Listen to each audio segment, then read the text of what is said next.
नमस्कार मित्रांनो, मनी मॅनेजर्सच्या निफ्टी ॲनालिसिसमध्ये आपले स्वागत आहे। काल निफ्टी गॅपडाऊन ओपन झाली 24,464ला आणि 24,542चा हाय देऊन स्लोली डाऊन मूव्ह घेत साधारण 10:25ला 24,460 ब्रेक केले आणि कंटिन्यू डाऊन मूव्ह करत 24,344चा लो दिला। त्यानंतर साधारण 2 वाजेनंतर क्विक अपसाईड मूव्ह दिली डायरेक्ट 24,630 पर्यंत आणि 24,596ला क्लोज झाली। एकंदरीत निफ्टीने फर्स्ट हाफमध्ये डाऊन मूव्ह आणि सेकंड हाफमध्ये अप मूव्ह दोन्ही साईडच्या मूव्ह दिलेल्या आहेत। आता 5 मिनिट टाईम फ्रेममध्ये बघितले तर 24,680 आणि 24,580 या दोन महत्त्वाच्या लेवल्स आहेत।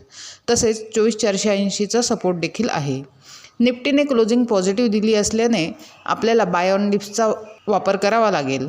जर 24,580 ब्रेक झाले तर निफ्टी 24,480 पर्यंत जाऊ शकते। तसेच 24,680 ब्रेक केले तर 24,730 हा एक अपसाईड हर्डल आहे, तोही ब्रेक झाला तर निफ्टी 24,900 पर्यंत जाऊ शकते। ओव्हरऑल निफ्टीने डाऊन आणि अप अशा दोन्ही मूव्ह दिल्या असल्याने ट्रेड करताना प्राइस ॲक्शननुसार आणि काळजीपूर्वक करावा लागेल। अशाच निफ्टीच्या ॲनालिसिससाठी चॅनल सबस्क्राईब करा, तसेच व्हिडिओ लाईक आणि शेअर करा।